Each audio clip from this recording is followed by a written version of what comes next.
So, good day, everyone. I am Almo Mangotara, and I'm going to discuss my Repetitio on Aristotle. So, my thesis is that the forms are responsible for things being qualified in the way they are.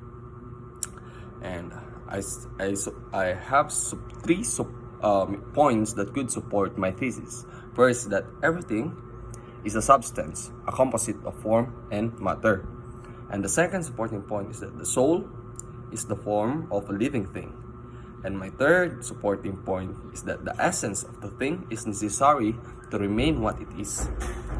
So the first objection to my supporting one is that the theory of form is very confusing because it does not explain the changes in an object and how could they have permanence.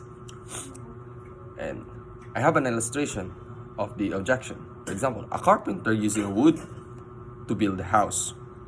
Then the carpenter could use the same wood to first build a wall and then tear it down and build a house. So the material or matter in each case would be the same, the woods. But the house and the wall have the matter arranged in different ways. Therefore, they have the same matter but having two forms. And my answer to that objection is that to know a wall or a person is to know the peculiar arrangement of matter or their form. This is what makes them what they are. On my supporting two, the soul is the form of a living thing. The objection to that point is that the soul and body is one. Thus, the soul should have its own form that separates from the body. And an illustration of the objection is that the oneness of the soul and body is collective, and it is different from having a soul and having a body individually.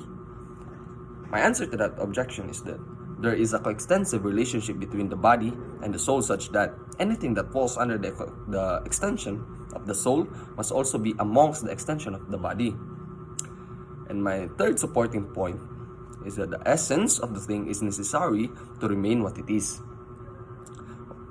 So, an objection to that point is it is not the essential property of the thing, it's the only thing that is important for a thing in order for a thing to exist.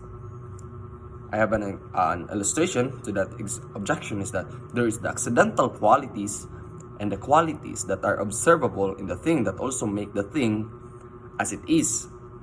But my answer to that objection is that accidental qualities are qualities that make the thing unique. But without the essential property of a thing, the thing will cease to exist.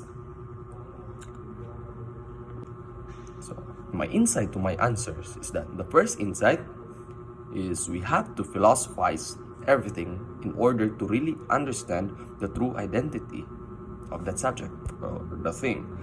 And my second insight is that there is oneness of the soul, but the multiplicity is observable in the material or the matters that compose the body. And my third insight is that the essence of anything is what makes it what it is. And the definition of anything is the statement of its essence.